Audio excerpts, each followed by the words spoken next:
Assalamualaikum warahmatullahi wabarakatuh. Kita berjumpa kembali pada latihan fisika pada chapter 13, pertemuan ke-13 atau video ke-13. Kita masih membicarakan pembahasan soal pada induksi elektromagnetik. Semoga kita selalu diberikan kekuatan dan kesehatan, juga keluarga kita, sehingga kita dapat melakukan aktivitas sehari-hari seperti biasanya. Semoga paparan video ini dapat membantu dan mempermudah belajar dalam menyelesaikan masalah induksi elektromagnetik. Kita lihat pada soal nomor 1. Sebuah pengantar lurus panjang 40 cm diputar pada suatu bidang mendatar dengan poros vertikal melalui salah satu ujung mendatar. Arah putaran searah jarum jam jika dipandang dari atas bidang. Jika bidang ditempatkan pada medan magnet searah vertikal ke bawah dengan besar induksi magnet 50 mT. Frekuensi putar batangnya 2 putaran per sekon. Hitunglah beda potensial pada ujung-ujung batangnya dalam satuan volt. Maka dari demikian kita lihat faktornya, L-nya 40 cm, B sama dengan 50 mT. Omeganya 20 putaran per detik atau per sekon. Berapakah GGL induksinya? Maka sama saja 2 putaran per sekon, 1 putaran 2 pi, maka 4 pi radian per sekon. Maka dengan demikian persamaannya, karena lilitannya hanya dianggap 1, maka GGL induksi sama dengan negatif D flux per dt. Maka dengan demikian B dikalikan dengan A dibagi dengan T, karena dia berputar pada porosnya sehingga kembali seperti semula. Maka dengan demikian T sama dengan 2pi dibagi omega, dibagi omega, atau omega sama dengan 2pi per T ya boleh.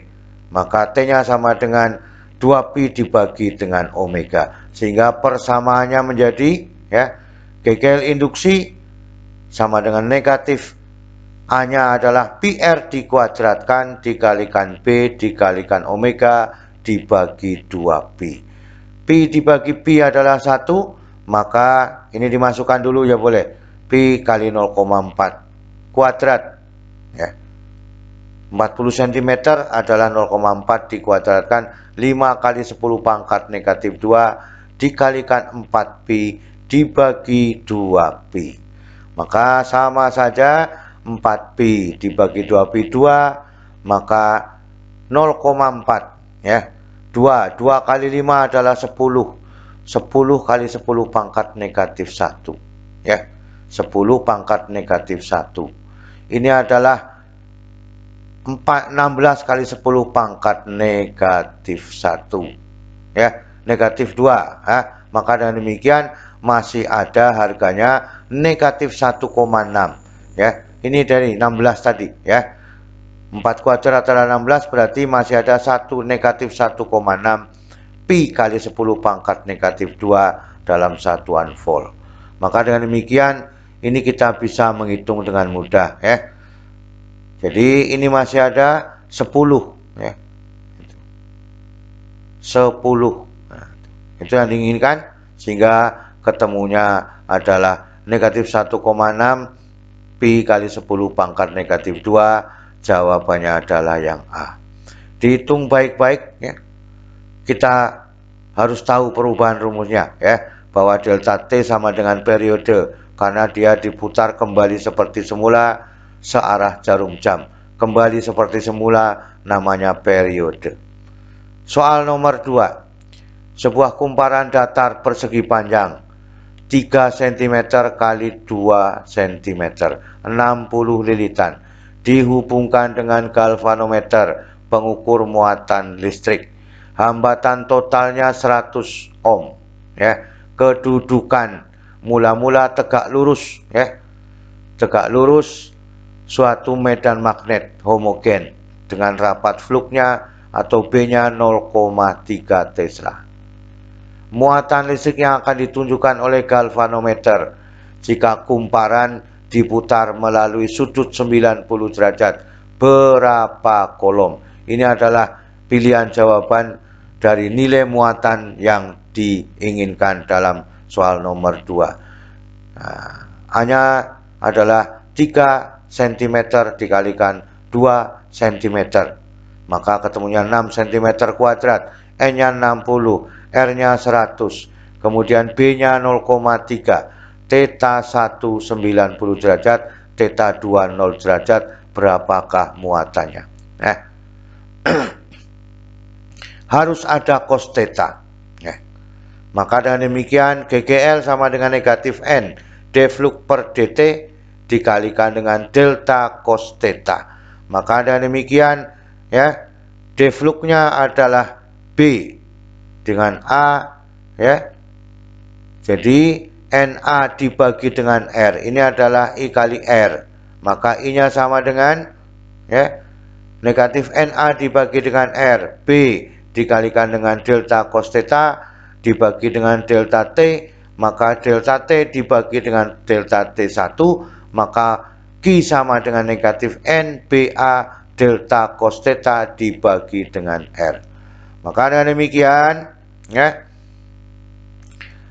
60 dikalikan 6 kali 10 pangkat negatif 4, ya. Ini 6 cm kuadrat, ya.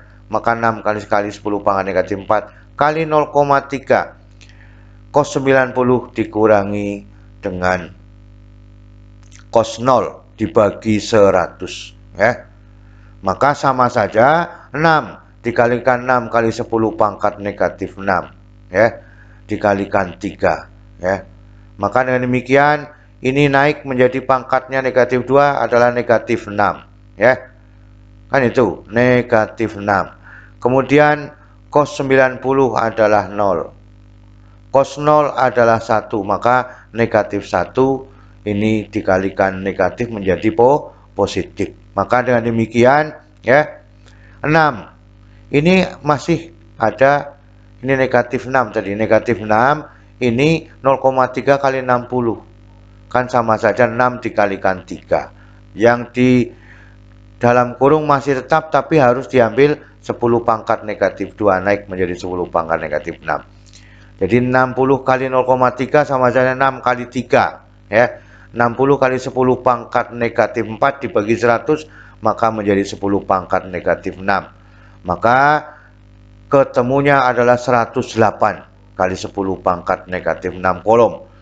Atau bisa dituliskan dengan 108 mikrokolom.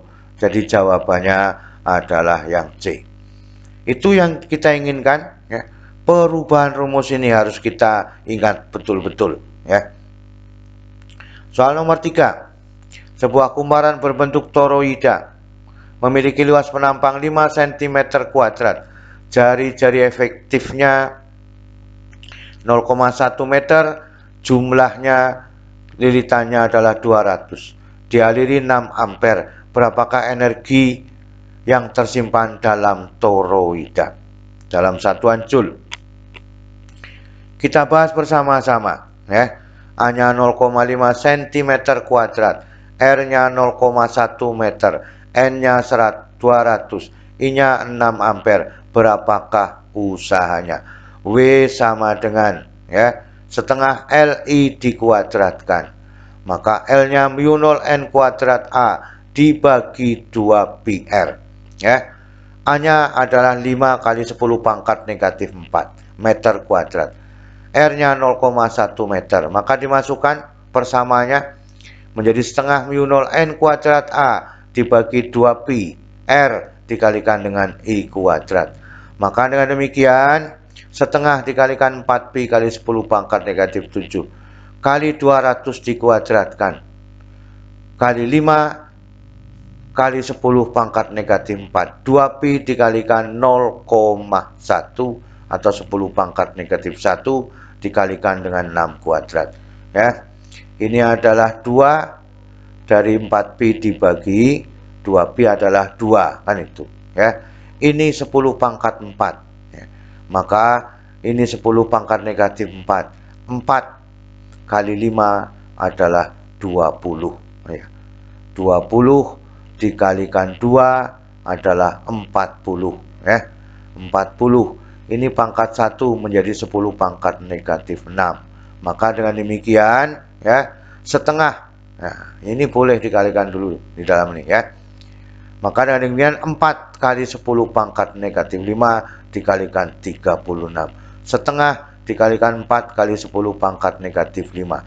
Ini 2, ya, ini 4, ini adalah 5. Kan itu, ya. Maka dengan demikian hasilnya adalah 72, ya, kali 10 pangkat negatif 5 dalam satuan Joule, atau 7,2 kali 10 pangkat negatif 4 dalam satuan Joule.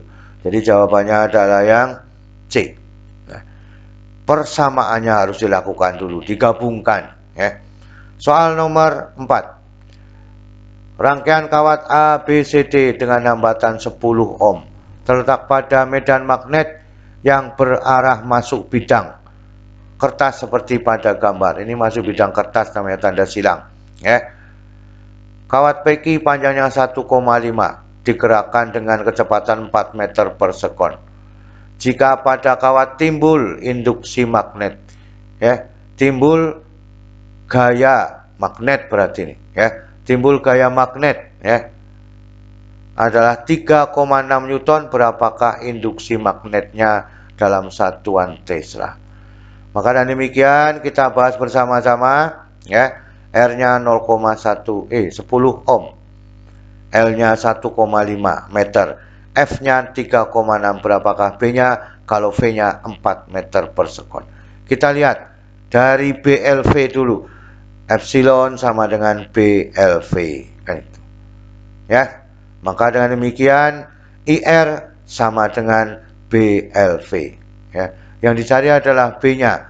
Maka dengan demikian gayanya sama dengan F sama dengan BIL. Maka dengan demikian, ya, digabungkan ketiganya ini, ya, dua persamaan ini digabungkan menjadi B kuadrat L kuadrat V sama dengan F dikalikan dengan R. Yang dicari adalah B-nya.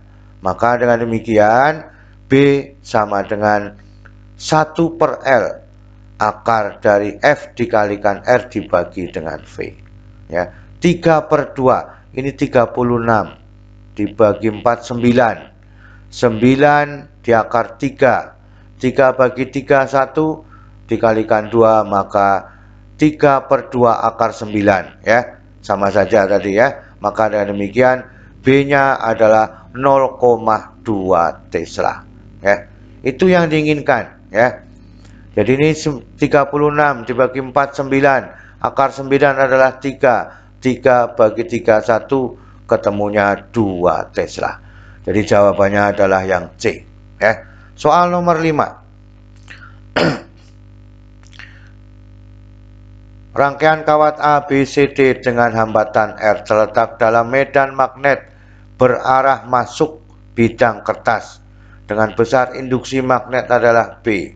Daya yang diperlukan untuk menggeser kawat lurus PQ sepanjang dengan panjang L ke kanan dengan kelajuan V adalah daya yang dipakai, ya. Maka dengan demikian inilah yang kita inginkan, yang diketahui dalam soal. R hambatan rangkaian, B induksi magnetik, L panjang kawat PQ, V kecepatan kawat PQ, P daya rangkaian. Maka P sama dengan V kali I pada induktor, namanya epsilon dikalikan dengan I. Maka, ya, E sama dengan BLV. Maka dengan demikian P sama dengan, ya, sama saja, ya. Ini adalah I merupakan epsilon dibagi dengan R, maka epsilon dikalikan epsilon dibagi dengan R, maka epsilon dibagi R. P sama dengan epsilon dibagi R. GGL kuadrat dibagi dengan R. Maka BLV dikuadratkan dibagi dengan R. E adalah BLV dikuadratkan sehingga P sama dengan B kuadrat L kuadrat V kuadrat dibagi dengan R.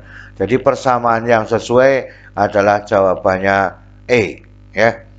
Maka pada daya induktor sama saja V kuadrat dibagi dengan R, atau GGL kuadrat dibagi dengan R, atau epsilon kuadrat dibagi dengan R. Kita lanjutkan pada soal nomor 6. Menaikkan GGL maksimum suatu generator AC akan menjadi 4 kali dari semula dilakukan dengan cara. Inilah cara-cara pada jawaban A dari A sampai E. Kita teliti mana yang memiliki harga paling tepat, yaitu 4 kali dari semula. Kita bahas bersama-sama bahwa epsilon sama dengan NBA omega cos theta. Maka pada waktu maksimum cos theta harganya 1, maka dengan demikian menjadi NBA omega dikalikan 1, ya. Maka NBA omega. Maka dengan demikian E2 sama dengan 4 kalinya, ya, NB dikalikan A omega. Maka dengan demikian E2 sama dengan 4 dikalikan NBA dikalikan omega. Maka demikian ketemunya E2 sama dengan 4E. Maka dengan demikian jawaban yang diperlukan adalah C. Kita lihat induksi magnet dan jumlah lilitan dijadikan 4 kali dari semula, ya. Induksi magnet ini, ya. B-nya ini, ya. Ini semuanya 4 kali. Maka dengan demikian yang betul adalah E2 sama dengan 4E, jawabannya adalah yang C.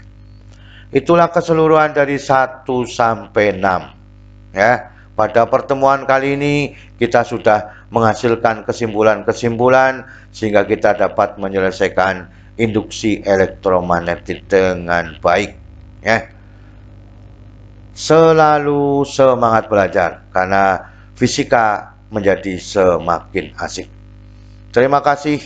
Wassalamualaikum warahmatullahi wabarakatuh.